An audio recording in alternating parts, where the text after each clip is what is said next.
안녕하세요. 30대 평범한 여자입니다. 저에겐 심장이 덜컥 주저앉는 충격적이고도 공포스러운 사연이 하나 있어요. 다들 혀를 내두르며 소름이 돋을 거라고 예상이 되는데요. 앞서 말한 것처럼 쇼킹하지만 안타깝고 가슴 아픈 감정도 드실 테니 여러 감정을 느끼시면서 제 사연 들어주시길 바랍니다. 저는 나이 30살에 남편과 결혼했습니다. 연애를 5년 정도 하고 아주 자연스럽게 부부가 됐죠. 물론 사랑하는 마음이 크기도 했지만 우정과 의리로 서로의 곁을 돌봐주는 날이 더 많았답니다. 장기 연애를 하고 결혼하신 분들은 아마 제 마음 이해하실 겁니다. 그이와 결혼하고 시댁 식구들과 친해졌는데 그중 손윗동서와 진짜 많이 가까워졌어요. 시부모님 두 분이 돌아가신 지 꽤 돼서 집안의 여자라고는 저와 동서뿐이었답니다. 그래서 동서와 저 둘이 자주 만났어요. 같이 쇼핑도 하고 외식과 티타임도 가지며 온갖 수다를 떨었죠. 그래서인지 남편과 아주버님도 남자 둘이 자주 어울렸답니다.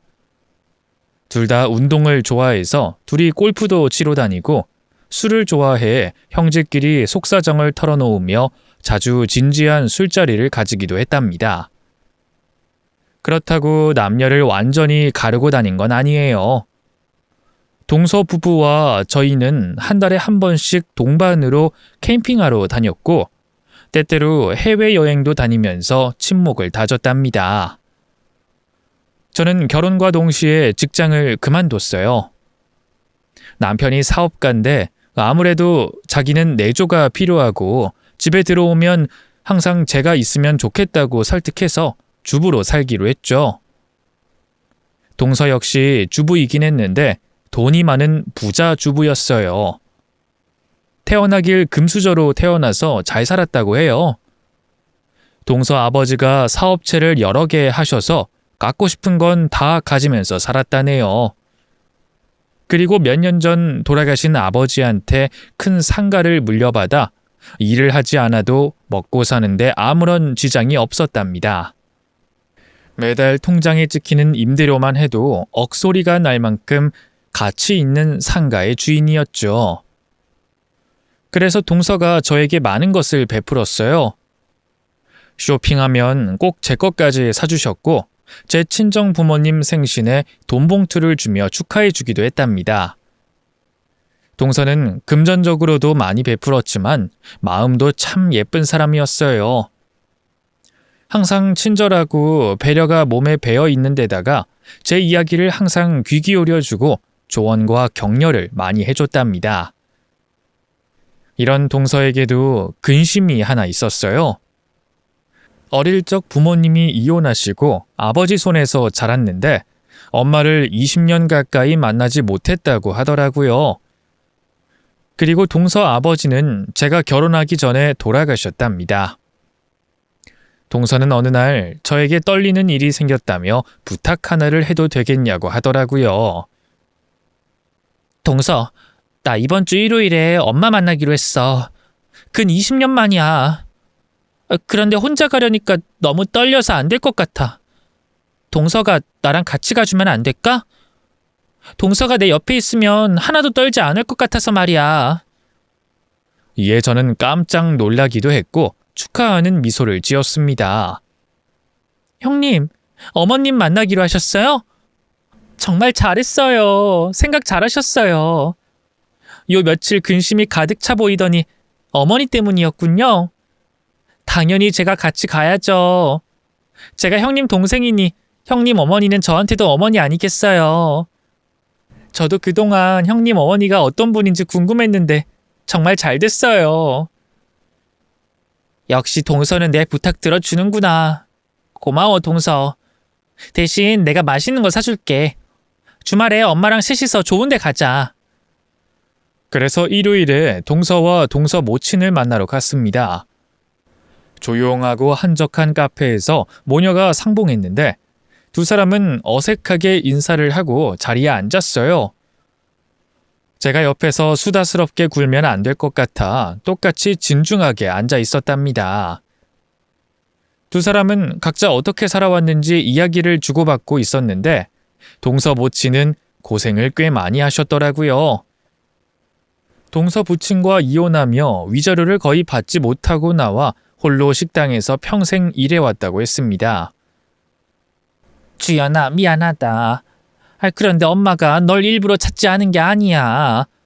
가진 것도 없고 해줄 수 있는 게 하나도 없어서 네 앞에 나타나지 못한 거야. 엄마는 보다시피 이러고 살아. 평생 힘들게 일하기만 했지 벌어놓은 돈이 하나도 없다. 그래서 너무 부끄러워서 네 앞에 나타날 수 없었어. 이런 꼴을 보이기 싫었거든. 그런데 네 아빠가 돌아가신 걸 얼마 전에 듣고 네가 사무치게 보고 싶더구나. 늦었지만 널 꼭 보고 싶었어. 모친 말에 동서가 울먹이며 대답했습니다. 엄마, 저는 돈 같은 거 바라지 않았어요. 그냥 엄마라는 존재가 그리웠다고요. 초등학교 때 헤어지고 내가 얼마나 오랫동안 기다려왔는 줄 아세요? 돈이 없다, 가진 게 없어서 못 왔다 이런 거 다 핑계라고요. 미안하다 주연아. 엄마가 모자라고 부족한 사람이라 그런가 봐. 아무래도 난 널 만날 자격이 없던 것 같아. 그만 일어날게. 미안해. 동서가 서운함을 드러내며 화를 내자 동서 모친이 사과하며 떠나려고 했습니다. 이대로 두면 안 될 것 같아 제가 어르신의 손을 잡고 달래드렸습니다. 어머니, 이대로 가시면 안 돼요. 형님이 얼마나 많은 고민을 하고 내린 결정인데 그냥 떠나시겠다뇨. 형님이 하는 말은 속이 상해서 하는 말이니까 이해하고 들으세요. 그리고 형님이 화가 나는 건 이해하지만 너무 나쁜 사람으로 몰지 마세요. 지금 상황 보니까 어머니가 얼마나 많은 고생하셨는지 느껴지잖아요. 형님한테 짐이 될까봐 찾아오시지 못했다잖아요. 두 분이 서로 그리워한 모녀지간이니 이제는 그만 화해하고 서로 안아주세요. 제 부탁입니다, 형님. 이윽고 눈물이 터진 동서의 등을 토닥이며 서운한 게 많겠지만 어렵게 만났으니 좋은 마음으로 좋은 말을 해드리라고 조언해줬습니다. 그래서 두 사람은 곧 눈물을 한 번씩 흘리더니 지난 일은 훌훌 털어버리고 앞으로의 만남을 기대하고 약속했습니다. 아직 살 날이 많이 남았으니 모녀로 인연을 이어가자면서 말이죠. 저는 그 모습을 보고 안심이 됐고 뿌듯했고 기뻤습니다. 친언니 같은 동서에게 가족이 한 명 생겼으니 저에게도 엄마 한 분이 더 생긴 것 같기도 했답니다. 그래서 동서와 저는 더 가까워졌고 정말 친자매처럼 진심으로 아껴주고 사랑했어요. 저희 부부와 동서 부부는 크게 문제가 되는 일이 한 번도 없었는데 어느 날 동서가 흥분에 차서 저희 집에 찾아왔더라고요. 아주버님을 끌고 오듯이 와서 언성을 높였답니다. 동서, 자네는 모르고 있지? 이 인간하고 서방님이 룸사롱에 다녀왔어. 카드 명세서에 수상한 가게 이름이 찍혀 있어서 검색해봤더니 룸사롱인 거 있지? 이 인간이랑 서방님이 거기서 쓴 돈이 200만 원이 넘어. 네? 그게 정말이에요? 기가 막히네. 여보, 당신 룸사롱 간 거 진짜야? 거기 가서 뭐 했어? 이 인간 순진한 줄 알았더니 발랑 까졌네. 룸사롱 가서 뭐하고 놀았는지 바른 대로 말해. 남편은 저의 호통에 말을 더듬으며 대답했습니다. 그게 형이 가자고 해서 따라갔어. 그리고 술만 마시고 나왔어. 여자들이랑 아무런 일도 없었어, 여보. 나 진짜 처음 가본 거야. 너 같으면 믿겠니? 내가 호빠 같은 데 다녀오면 날 어떻게 생각할 거니? 그냥 술만 마시고 왔다 하면 믿을 거야? 여보, 내가 거기에 간 건 잘못했는데 진짜 형이 가자고 해서 한번 따라간 거야. 그런데 한 번도 못 가보면 남자도 아니라고 하면서 끌고 갔다고. 남편이 변명을 하자 아주버님이 그이에게 짜증내더군요. 야 임마, 너도 똑같이 재밌게 놀았잖아. 이제 와서 발뺌하면 내가 뭐가 돼? 됐고, 빨리 무릎 꿇자. 우리 이혼당하지 않으려면 마누라들한테 사과하자고. 두 형제는 저와 동서 앞에 무릎을 꿇었고 다시는 그런 술집에 가지 않겠다고 약속했습니다. 만약 다른 여자와 바람을 피웠다고 하면 당장 이혼 생각을 하겠지만 아주버님과 남편은 평소 바른 생활을 하는 사람들이었기 때문에 딱 한 번 용서해 주기로 했습니다. 그런데 동서는 용서하는 대신 한 가지 조건을 걸었습니다. 둘 다 이혼은 하기 싫은가 봐? 그럼 당신하고 서방님 각자 배우자에게 경제권 넘겨. 카드도 사용하면 우리한테 문자 오게끔 하고 외출은 허락받고 해. 직장 외에는 마음대로 가지 말고. 이게 용서해주는 조건이야. 형님, 굿 아이디어예요. 안 그래도 남편이 저한테 생활비를 쥐꼬리만큼 주고 있어서 힘들었는데 아주 잘 됐어요. 당신, 형님 말대로 나한테 통장이랑 카드 다 넘겨. 그리고 매달 용돈 받아서 쓰도록 하고. 내가 이번 한 번은 그냥 넘어가는데 또 그런 술집에 갔다간 이혼당할 줄 알아? 두 남자는 입을 삐죽거리며 그건 너무 과한 벌이 아니냐고 말했지만 이혼하기 싫으면 알아서들 결정하라고 했더니 이내 경제권을 저희 여자들에게 맡기기로 했답니다. 형님은 성격이 세심하고 꼼꼼해서 언제나 남자들의 실수나 허점이 보이면 바로 잡아채서 문제로 삼고 해결을 했죠. 여러 가지로 지혜롭고 현명해서 언제나 동서가 든든했답니다. 그래서 저도 경제권을 받아 마음대로 돈 관리를 시작했어요. 사업하는 남편의 정확한 재산을 알게 됐는데 꽤 능력 있는 사람이더라고요. 전에는 겸손하다는 듯이 일반 직장인들과 별반 차이가 없다 말해왔었는데 통장을 까보니 장난 아니었습니다. 여하튼 그때부터는 제가 돈 관리를 재밌게 하게 됐어요. 물론 사치를 부리거나 쓸데없는 곳에 돈을 쓰진 않았고 생활비를 조금 더 쓰는 정도였습니다. 그렇게 동서와 거의 매일 어울리고 있었는데 언젠가부터 얼굴에 그늘이 져 있었어요. 저는 무슨 일이 있는지 물었습니다. 형님, 무슨 일이에요? 다크서클이 턱끝까지 내려왔다고요. 아주버님하고 싸우신 거예요? 아니, 싸우긴 무슨. 그냥 요즘 잠을 못 자서 그래. 불면증이 있어서 며칠 거의 못 잤네. 아이고 형님, 왜 잠을 못 주무세요? 무슨 걱정이라도 있는 거예요? 혹시 어머니하고 사이가 틀어졌어요? 아니, 엄마랑은 일주일에 한 번씩 통화하고 가끔 만나고 있어. 우리 모녀 꽤 친해졌다고. 그럼 무슨 고민이 있길래 잠을 못 주무셔서 낯빛이 이렇게 어두운 거예요? 저한테는 털어놓으셔도 돼요. 형님 자꾸 이러시면 저 삐칩니다. 그러자 동서는 피식 웃으면서 아무런 일도 없다고 대답했습니다. 자기가 일이 뭐가 있겠냐며 그냥 계절이 바뀌어서 잠을 못 자는 것 같다고 하더라고요. 하지만 제 느낌에는 아주버님과 무슨 일이 있는 것 같았습니다. 자꾸 핸드폰을 보며 한숨을 내쉬는데 문자 온 사람이 누군지 슬쩍 봤더니 아주버님이더라고요. 내용까지는 보지 못했지만 두 사람이 무슨 이유에서인지 심한 갈등을 겪고 있는 것 같았습니다. 그날은 동서가 아무 말도 하고 싶지 않아 하는 것 같아 깊게 물어보질 못하고 집으로 돌아왔어요. 그리고 그날 이후로 동서가 저를 만나러 나오지 않았습니다. 아주버님과 갈등이 있는 게 아니라 저한테 뭔가 쌓인 건가 싶어 서운한 게 있는지 물어봤더니 그런 건 전혀 없다고 하긴 했는데 뭔가 찝찝하더라고요. 매번 먼저 저를 찾아와서 수다 산매경에 빠뜨린 장본인이 갑자기 어두컴컴한 사람이 돼서 안쓰럽기도 하고 섭섭하기도 했답니다. 그런데 며칠 뒤 동서의 충격적인 소식을 듣게 됐어요. 아주버님이 부들부들 떨리는 목소리로 병원으로 오라고 말하더라고요. 재수 씨, 제 아내가 사고가 났나 봐요. 저도 연락받고 이제 출발하는 길이에요.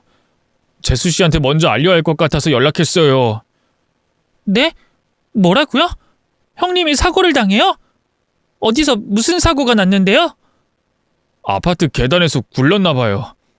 아파트 주민이 쓰러진 아내 보고 119에 신고했나 봐요. 자세한 건 저도 모르니까 일단 병원으로 좀 와주세요. 알았어요. 지금 바로 출발할게요. 저는 떨리는 손으로 택시를 잡아 세웠고 형님이 입원했다는 병원으로 향했습니다. 이윽고 아주버님을 찾았는데 동서가 수술실에 들어갔다고 하더군요. 재수 씨, 집사람이 머리를 크게 다쳤나 봐요. 그래서 병원에서 급하게 수술 들어갔답니다. 집사람 잘못되면 어떡하죠? 가슴이 터져버릴 것만 같아요. 아주버님, 흥분 가라앉히세요. 일단 의사한테 들은 대로 말씀 좀 해보세요. 머리를 얼마나 다친 거죠? 아주버님이 말하길 계단을 구른 동서가 머리를 모서리에 부딪힌 것 같다며 그래서 뇌에 큰 충격을 받았다고 하더군요. 의사 선생님은 어떻게 될지 모른다면서 수술이 끝나고 정확하게 설명해 준다고 했답니다. 그래서 저와 아주버님 그리고 조금 늦게 도착한 남편은 수술실 앞 의자에 앉아 아무 말도 하지 않고 수술이 끝나길 기다렸습니다. 저는 마음속으로 하나님, 부처님, 성모 마리아께 기도를 올렸어요.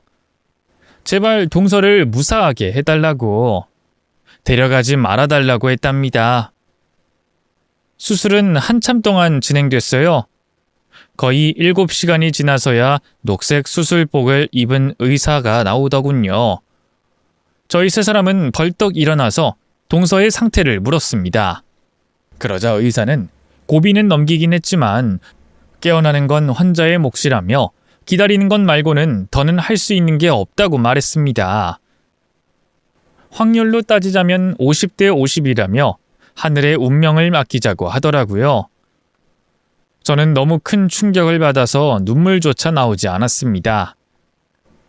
보름 전까지만 해도 멀쩡하게 저와 밥을 먹던 동서가 수술을 받고 의식을 잃은 채 중환자실에 누워있는 게 모두 꿈만 같았답니다. 아주버님과 남편도 충격을 많이 받아서 얼굴이 굳어 있었어요. 밤을 지새우며 기다려봤지만 동서는 계속 눈을 뜨지 않고 고집을 부리고 있었습니다.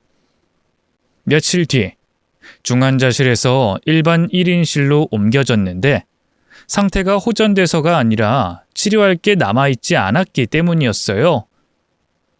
산소호흡기에 겨우 숨을 붙이고 있을 뿐 식물인간과 다를 게 없었죠. 의사 선생님은 최선을 다해봤지만 뇌를 심하게 다쳐서 어쩔 수 없게 됐다고 말했답니다. 하지만 저는 식물인간이 된 것을 믿지 않고 받아들이지 않았습니다. 그건 저뿐만 아니라 아주버님과 남편도 마찬가지였어요. 한 달 동안 동서는 아무런 움직임도 없었어요. 저희가 아무리 귀에 대고 많은 말을 해줘도 꿈쩍도 하지 않았답니다. 특히 그동안 동서와 부부로 지내면서 무뚝뚝하고 조금 냉랭하게 대하던 아주버님은 한시도 병실에서 떠나지 않았어요. 동서의 손과 발을 닦아주고 주물러주며 계속해서 말을 걸었죠. 그 모습을 보니 마음이 너무 아팠고 제가 이렇게 되면 제 남편도 아주버님과 똑같이 할까 하는 생각도 해봤습니다. 동서는 이렇게 기다리는 저희의 소망을 저버리고 끝까지 깨어나지 않았고 헤어질 시간이 다가왔습니다. 의사 선생님은 이제 환자인 동서를 보내주자고 했답니다. 존엄사가 이젠 불법이 아니고 보호자가 동의하면 편히 보내줄 수 있다면서 말이죠. 그러자 아주버님은 크게 흥분하며 의사 선생님의 멱살을 잡았습니다. 당신이 그러고도 의사야? 아직 멀쩡하게 살아있잖아. 아직 내 아내 손이 따뜻하다고. 그런데 뭐? 존엄사? 이 개 같은 인간아. 내 아내 반드시 깨어날 거니까 저리 꺼져! 저는 바로 아주버님을 말렸습니다. 아주버님 왜 그러세요? 의사 선생님이 가망 없다고 하잖아요. 이렇게 형님 붙잡고 있으면 더 힘들어 하실 거예요. 저도 가슴이 찢어지도록 아파요. 하지만 형님을 편하게 놓아줄 때가 됐어요. 이제 그만 보내주자고요. 어림없는 소리. 난 이대로 포기 못해요. 의사가 나불대는 말은 믿지 않는다고요. 사람 목숨을 두고 이러쿵저러쿵 판단하는 거 아주 역겹단 말이에요. 재수 씨한테도 실망입니다. 제 아내와 친자매처럼 지내놓고서 이렇게 쉽게 포기하다뇨? 아주버님은 끝까지 동서를 지키겠다며 헛소리할 사람들은 병실에서 나가라고 소리쳤습니다.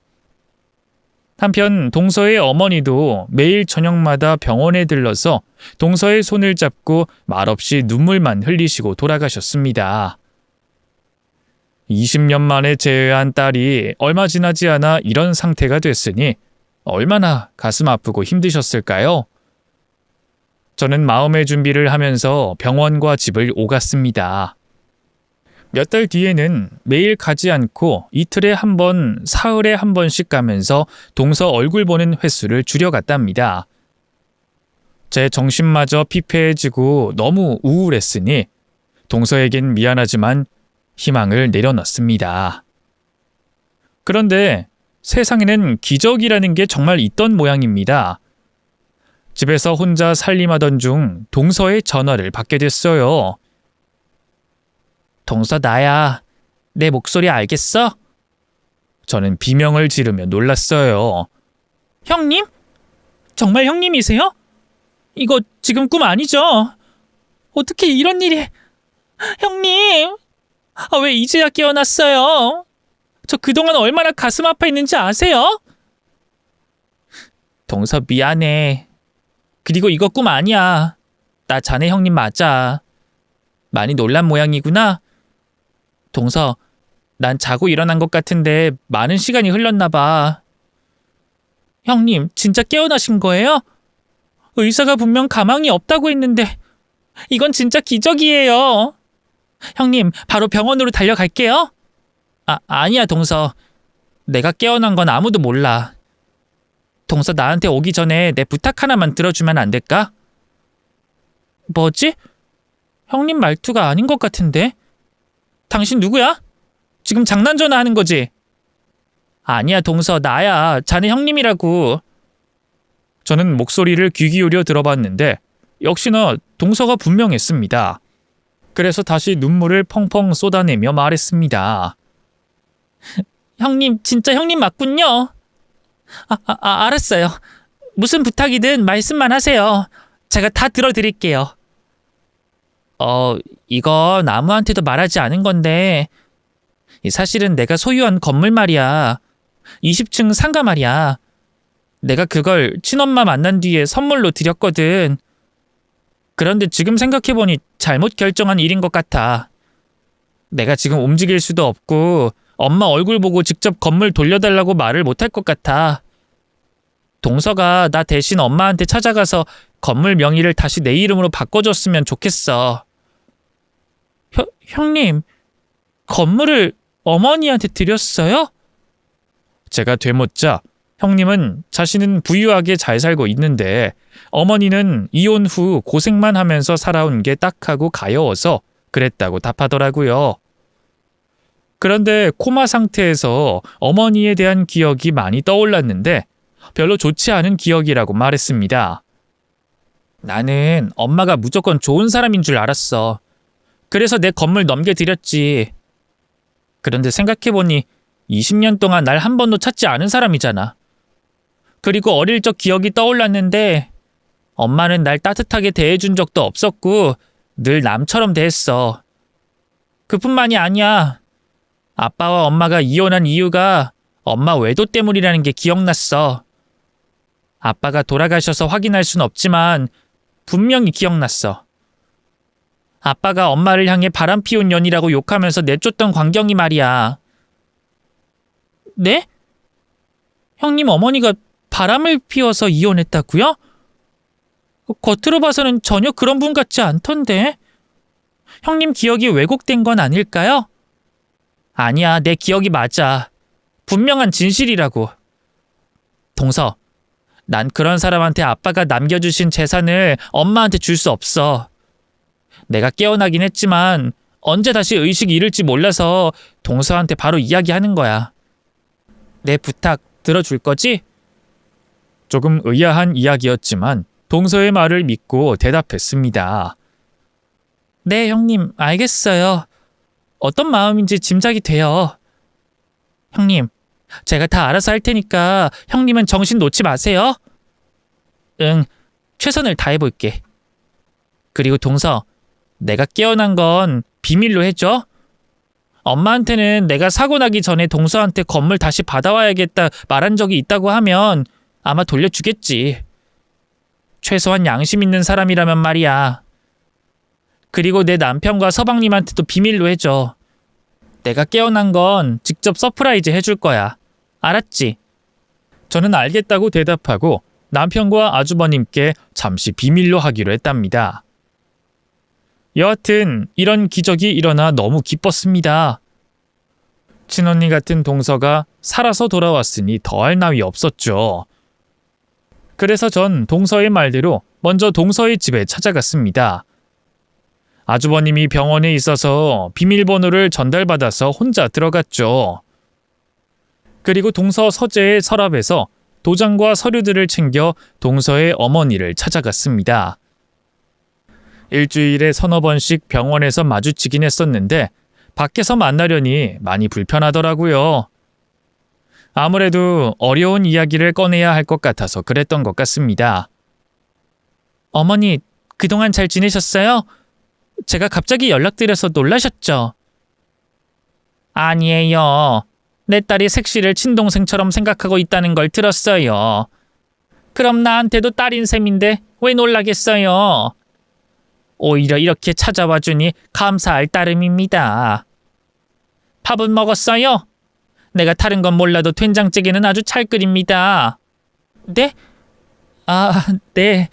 그럼 식사부터 하고 말씀 나누시죠.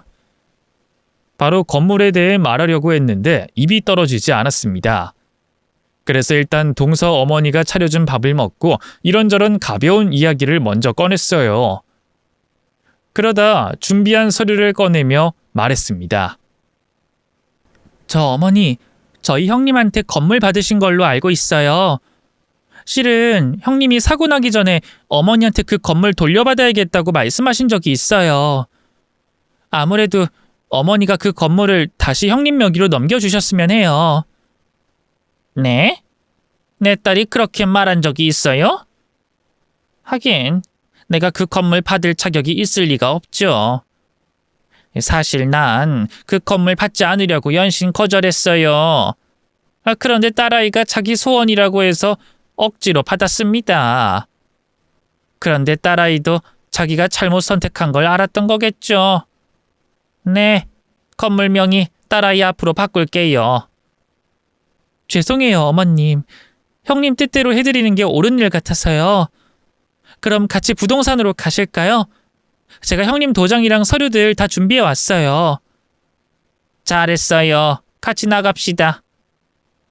그래서 저희 두 사람은 동서의 상가에 있는 부동산에 들어갔는데 아무래도 바로 명의 이전을 하는 게 좀 그렇더라고요. 동서 어머니께 죄송하지만 잠시 병원에 다녀오겠다며 조금만 기다려달라고 했습니다. 동서가 깨어난 걸 확인하고 내려올 생각이었죠. 이윽고 병실 문을 열고 들어가자 아무도 없고 동서 혼자 잠들어 있었습니다. 기적이 일어난 걸 아무도 모르고 있는 것 같아 호들갑을 떨지 않고 조용히 동서 옆으로 가서 귓속말을 속삭였습니다. 형님, 일어나세요. 이제 그만 눈 뜨세요. 저 왔어요. 하지만 동서는 미동도 없었습니다. 몇 시간 전에 깨어나 저에게 전화를 건 사람이 맞나 싶을 정도였죠.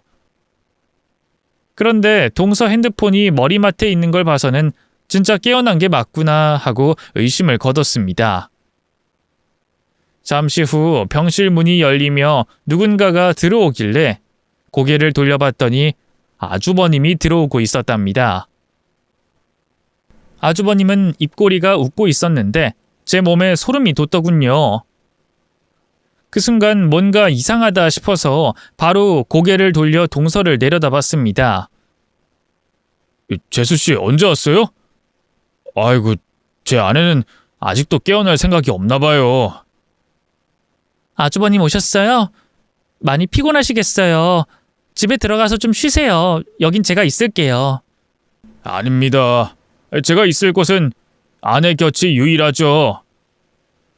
아주버님은 제 앞으로 걸어와서 진한 향수 냄새를 풍겼습니다. 지금 상황에 향수를 뿌린 게 너무나도 이상하다는 생각이 들었죠. 비웃는 듯이 웃던 입꼬리와 향수, 그리고 단정하게 정리된 머리카락. 수상한 것들이 한꺼번에 보였답니다. 이에 저는 멋쩍은 웃음을 지으며 아주버님에게 궁금한 게 있다며 질문했습니다. 아주버님, 형님이 다치기 전에 두 분이 다툰 적 있으시죠? 갑자기 기억이 떠올라서요. 네? 아이, 집사람이 그런 말을 한 적이 있어요? 생각났다. 뭐 크게 싸운 건 아니고 작은 일로 좀 다퉜죠. 이 집사람이 제 카드 내역서 보고 괜히 오해를 했더라고요. 이 사람 성격 아시죠? 저한테 막 소리 고래고래 질러서 제가 홧김에 집을 나왔죠. 그런데 다음날 오해를 풀고 잘 해결했습니다. 재수씨, 저랑 집사람은 바늘과 실 같은 사람이에요. 제가 표현을 자주 못하긴 했지만 이 세상 누구보다 아내를 사랑했다고요. 제가 병원에 계속 있는 걸 보면 모르시겠어요? 아주버님의 말은 믿기지 않았어요. 동서가 그런 사소한 일로 기운 빠질 사람이 아니었으니까요. 분명 뭔가가 있다는 걸 온몸으로 느낄 수 있었답니다. 그리고 아주버님이 병실에 들어올 때 입술이 웃고 있던 게 자꾸 생각나서 불쾌했어요.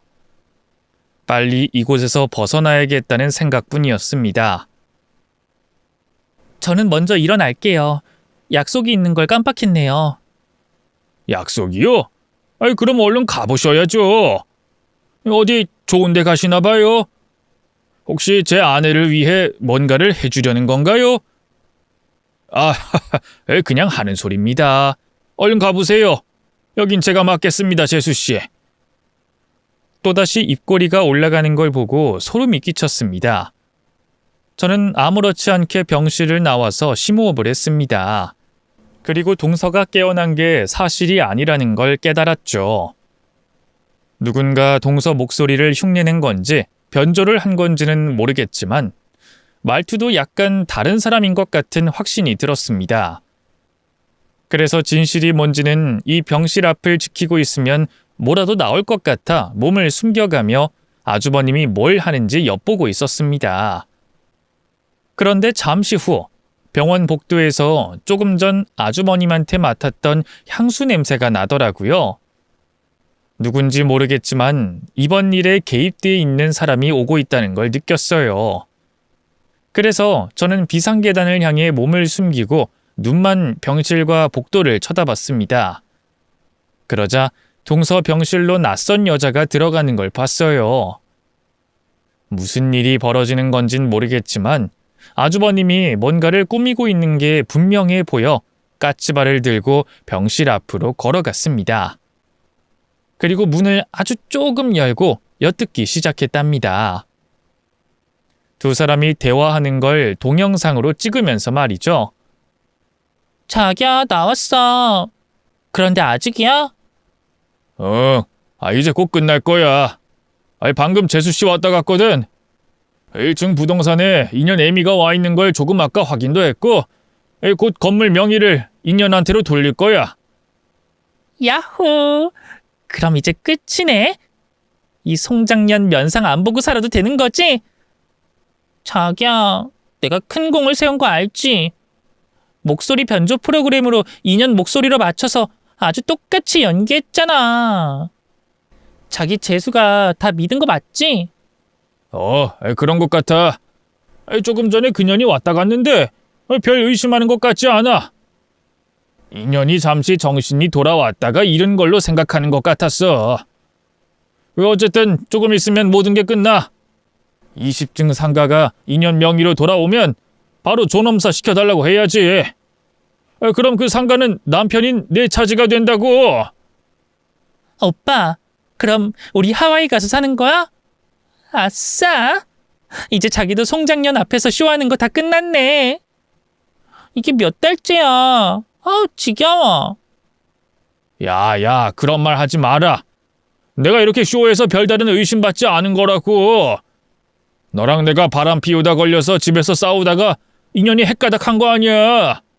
그걸 덮으려고 아파트 계단에 굴러버린 거고. 내가 그때 회사에 있다고 알리바이를 꾸며서 그냥 넘어간 게 신의 한 수였어. 내 직원들이 입을 맞춰주지 않았으면 경찰한테 의심받을 뻔했다니까. 어쨌든 이제 다 끝났어. 지금쯤 1층 부동산에서 재수년이 명의 변경하고 있을 거야. 이제 끝이라고. 저는 소스라치게 놀라고 말았습니다. 아주버님이 뭔가를 꾸미고 있는 건 눈치챘지만 동서가 지금 식물인간이 된 것이 그의 짓이라는 것에 끔찍하고 역겨웠습니다. 손이 사시나무처럼 바들바들 떨리지만 억지로 참아가며 동영상을 모두 찍었어요. 그리고 조용히 병원 밖을 나가서 1층 부동산에 있는 동서 어머니를 불러냈습니다. 어머니, 큰일 났어요. 저랑 경찰서에 가요. 아니, 경찰서란요? 무슨 큰일이길래? 어머니 딸은 사고가 아니었어요. 사건이었다고요. 가면서 말씀드릴 테니까 어서요. 저는 동서 어머니와 택시를 타고 경찰서로 향했습니다. 그리고 제 동서 사고 현장을 조사했던 형사를 찾았어요. 그는 저를 한 번에 알아봤고 아직 동서가 깨어나지 않았냐는 질문을 했습니다. 형사님, 제가 가져온 걸 좀 봐주세요. 제 형님은 사고가 아니라 사건이에요. 일단 이것부터 들어보세요. 제 핸드폰은 모든 통화가 녹음되도록 설정이 돼 있었습니다. 그래서 동서의 목소리가 녹음된 걸 형사와 동서 어머니가 같이 들었어요. 식물인간이 갑자기 기적처럼 깨어나 재산 이야기를 하는 걸 들려주고 바로 병실에서 아주버님과 상간녀의 대화 영상을 틀어줬습니다. 그러자 형사와 어머니는 헉소리를 내며 놀랐고 머리를 쥐어뜯었답니다. 형사는 영상을 몇 번이나 보더니 고개를 흔들었습니다. 이 자식이 다 꾸며낸 거였군요. 그런데 당장 체포할 수는 있지만 물증이 없어서 풀려날 수 있어요. 제가 영장 발부해서 김주현 씨 집을 압수수색해야겠어요. 두 분은 저와 같이 움직여요. 그 자식은 위험 인물이고 그의 동생까지 의심해야 하니까요. 제 남편까지 범죄에 연루돼 있을 가능성이 있다며 집에는 아직 돌아가지 말라고 했습니다. 모든 조사를 하고 범인들을 색출할 때까지 안전하게 형사 옆에 붙어 있으라고 했어요. 형사는 영장을 발부받자마자 경찰서에 있던 많은 인원들과 승합차를 타고 동서의 집으로 향했습니다. 저와 동서 어머니도 다른 형사의 차를 타고 뒤를 따라갔죠. 동서 아파트 주차장에 강력 형사들과 과학수사대가 우르르 내려서 엘리베이터를 타고 올라갔고 폴리스 라인을 치고 현관문을 열고 들어갔습니다. 저와 어머니는 안에 들어가지 못하고 밖에서 기다렸답니다. 발을 동동 구르며 제발 증거를 찾길 바랬죠. 1시간 반이 지나자 담당 형사가 나왔습니다. 저는 증거가 나왔는지 바로 물어봤어요. 형사님, 어떻게 됐어요? 뭐가 나왔어요? 네. 집안 바닥과 벽에서 혈흔 반응이 나왔어요. 아무리 깨끗이 닦아도 다 지워지진 않거든요. 이 과학수사팀이 바로 혈액 분석할 겁니다. 그게 김주현 씨 혈액으로 판정되면 바로 그 자식 체포할 거고요. 이게 다 이지연 씨 덕분입니다. 하마터면 범죄자를 그냥 지나칠 뻔했어요. 진짜 아주버님이 한 짓이 맞았군요. 개자식. 그런 짓을 벌여놓고 뻔뻔하게 형님 얼굴을 보러 매일 병원에 찾아오다니. 정말 인두껍을 쓴 짐승 새끼가 따로 없네요. 형사님, 그 여자도 체포하는 거죠? 음성 변조해서 동서 목소리로 저한테 전화 건 상간녀 말이에요. 아이, 물론이죠. 두 사람은 공범이고 이지연 씨 남편도 곧 조사할 겁니다. 제 예상이긴 하지만 이 남편분은 죄가 없을 것 같아요. 물론 조사를 명명백백히 할 테니 걱정 마세요. 그래서 저와 동서 어머니는 다시 경찰서에 가서 기다리기로 했어요. 아무도 믿으면 안 될 상황이어서 형사님 조언대로 남편에게 연락하지 않았답니다. 그렇게 한참의 시간을 경찰서에서 기다리고 있는데 곧 아주버님과 상간녀가 쇠고랑을 차고 들어오더군요. 아주버님은 경찰서 안에 있던 저를 보고 분노했습니다. 형사들의 팔을 뿌리치고 달려들었어요. 이 처죽일려나! 니년이 감히 날 신고해? 다 알았으면 신고 말고 돈을 달라고 했어야지. 너 때문에 다 된 밥을 망쳤어. 200억짜리 건물도 날려버리고 내 인생도 시궁창에 처박히게 생겼어. 제 뺨을 내려치려자 동서 어머니가 의자로 아주버님의 머리통을 날렸습니다. 그리고 사정없이 발길질을 하셨습니다. 처죽일 놈은 바로 너야. 내 딸을 저렇게 만들고 그동안 눈물 연기를 하면서 우릴 속여왔어. 그것도 모자라 딸아이가 나에게 준 건물을 네 놈이 처먹으려고 바람년년하고 짜서 생쇼를 해. 목소리 변조 프로그램이 뭔진 모르겠지만 나도 속겠더라. 이 처자가 내 딸이 깨어난 걸 믿은 것처럼 말이야. 이 늙은이가 돌았나? 딸년을 20년 동안 버리고 쌩깐 애미년이 어디서 애미 행세를 하려고 들어? 니년이 그 건물 받을 자격이 있다고 생각해? 자격이 없지. 나도 알아. 그렇다고 나를 바람나서 쫓겨난 여편네로 만든 건 너무했어. 이 치졸한 자식아. 너 같은 놈은 더더욱 내 딸 재산을 받아선 안 되지. 니 두 년이 쌍으로 지랄하는 바람에 인생 조져버렸어. 내가 감옥에 가기 전에 니들 끝장내고 들어가겠어. 내 마누라랑 똑같이 되져봐라. 아주버님은 모든 게 실패로 돌아가자 완전히 정신줄을 놓고 말았습니다. 수갑을 찬 손으로 저와 동서 어머니에게 달려들었는데 형사 하나가 주먹으로 한 대 쳤더니 그 자리에서 힘없이 쓰러지더군요. 이렇게 두 년놈은 바로 조사를 받게 됐는데 증거가 넘쳐나니 부인하지 않고 모든 것을 시인했습니다. 그리고 잠시 후 제 남편도 경찰서에 들어와서 조사를 받았어요. 그이한테는 아무런 혐의도 없었고 의심되는 것도 없었습니다. 사실 아주버님이 이런 미친 짓을 벌인 걸 알게 되고 남편이 무서워서 피하고 싶었답니다. 아무리 죄가 없다지만 아주버님의 눈과 똑같이 생긴 남편을 마주보는 게 역겹더라고요. 그이가 조사를 마치고 저에게 다가오더군요. 가까이 오지 마. 할 말 있으면 거기서 해. 여보, 난 아무 짓도 하지 않았어. 형이 이런 짓을 저지를 줄도 몰랐다고. 글쎄, 과연 그럴까? 당신이 아무 짓도 하지 않을 수는 있지만 아무것도 모르고 있었을까? 두 형제가 얼마나 가깝게 지내고 있는 줄 내가 다 알고 있는데. 여보, 진짜야. 난 형이 바람 피우고 있는 것도 몰랐어. 형수랑 싸워서 이런 일이 일어난 것도 지금 알았다고. 나도 지금 충격이 커서 머리가 터질 것 같아. 그런데 당신까지 날 이상한 놈 취급하면 어떡해. 이리 와. 나랑 같이 집으로 가자. 아니, 당신 혼자 가. 난 지금 쇼크 상태야. 너무 놀라서 아무도 믿지 못해. 당신이 날 형님처럼 해칠까봐 겁난다고. 여보, 내가 그럴 사람이야? 내가 어떤 사람인지는 당신이 더 잘 알잖아. 나 개미 한 마리 못 죽이는 소심한 놈이잖아. 제발 흥분 좀 가라앉히고 이리 와. 그이가 저에게 손을 내밀며 자꾸 오라고 설득하자 동서 어머니가 나섰습니다. 이봐요. 그냥 돌아가요. 혼자 가란 말이야. 지연 씨가 많이 놀란 거 안 보여? 당분간 내가 데리고 있을 테니까 그런 줄 알고 돌아가. 아니 사돈어른, 저한테 왜 그러세요? 전 진짜 아무런 잘못하지 않았다고요. 제가 형수님을 얼마나 좋아하고 존경한 줄 아세요? 어쨌든 전 아내 데리고 가야겠습니다. 집에 가서 안정 취해야 한다고요. 남편이 한 걸음 더 다가오자 동서 어머니가 귀싸대기를 올려쳤습니다. 그만 가래둬. 지연 씨는 내가 돌볼 거야.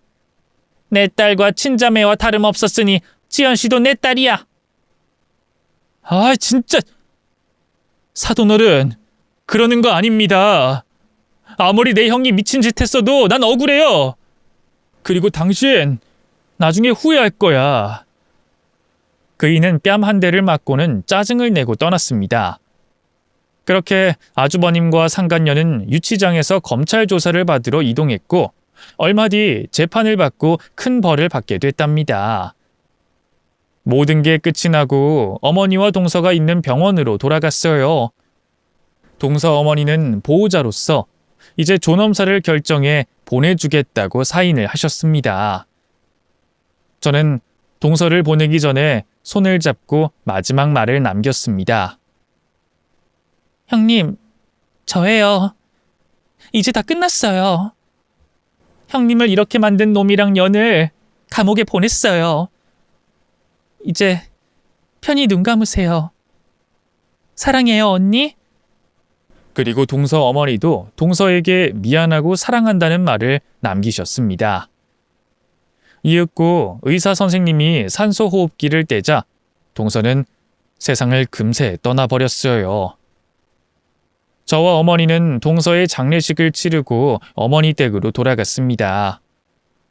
저는 남편과 더는 한 집에서 살 수 없을 것 같아 이혼을 결정했어요. 아무리 죄가 없다 해도 끔찍한 아주버님의 동생인데 무섭고 동서한테 죄송한 마음이 들어 헤어지는 게 낫겠다고 결정했답니다. 제가 합의 이혼을 하자고 했더니 남편은 절대 이혼하지 못하겠다며 거부하더군요. 그래서 할 수 없이 소송으로 가게 됐어요. 판사님은 제가 겪은 일과 트라우마를 듣더니 이혼 판결을 내리셨습니다. 제가 충격을 받은 것에 위자료까지 지급하라는 명령을 하셨어요. 그래서 전 다시 친정으로 돌아가서 지냈는데 동서 어머니가 연락을 주셨습니다. 제가 세상을 떠난 딸을 대신해주면 좋겠다며 자주 얼굴 보며 지냈으면 좋겠다고 하면서 말이죠. 저 역시 동서를 친언니로 생각했기 때문에 동서 어머니를 두 번째 엄마로 정하는 건 어려운 일이 아니었습니다. 건물주가 된 어머니는 저에게 한 가지 부탁을 하셨답니다. 지연아, 아무래도 난 늙어서 건물 관리를 못하겠다. 이 건물 그냥 네가 가지는 게 어떻겠니? 네? 어머니, 아무리 제가 딸 같아도 그런 말도 안 되는 소리 하지 마세요. 그리고 언니가 어머니한테 드린 선물이잖아요. 건물 관리하는 거 어려울 거 없어요. 직원들이 다 알아서 하니까 어머니는 임대료만 받으시면서 편하게 노후 보내시면 된다고요. 내 노후? 이제 그런 거 다 필요 없다. 난 내 딸이 있는 곳으로 곧 떠날 거거든. 나 암이란다. 그것도 말기암. 동서 어머니는 췌장암 말기라는 소식을 전하셨습니다. 몇 달 전에 알게 되셨는데 그간 동서 일 때문에 누구에게도 말하지 못한 것 같더라고요. 저는 너무 놀라고 슬퍼서 어머니를 꼭 끌어안았습니다. 어머니 어떡해요? 저한테 딸이 돼달라더니 벌써 떠나시려고요? 그러지 마세요. 지연아, 몇 달만 내 딸이 되어줘라. 그래야 저승 가서 주연이를 만나면 할 말이 생길 거 아니냐. 걱정 마라. 주연이가 눈 감는 날 죽음이 두렵지 않게 됐으니까. 저는 흐느끼며 계속 어머니 품에 안겨 있었습니다. 동서의 엄마이자 저의 두 번째 어머니는 얼마 뒤 편히 눈을 감으셨습니다. 유산인 건물을 제 앞으로 남겨주시고 떠나셨어요. 결국 동서의 유산을 가지게 됐네요. 저는 동서가 하늘에서 내려다보는 걸 생각하며 잘 먹고 잘 살기로 했어요. 지금은 친정 부모님께 의리의리한 전원주택도 사드렸고 저도 편하게 살 수 있는 큰 집을 마련했답니다. 제 사연은 여기까지네요. 참고로 저는 결혼은 다시 할 생각이 없어요. 친정 부모님께나 많은 사랑을 드리며 재밌게 살아보려고요. 그럼 이만 쓸게요. 감사합니다.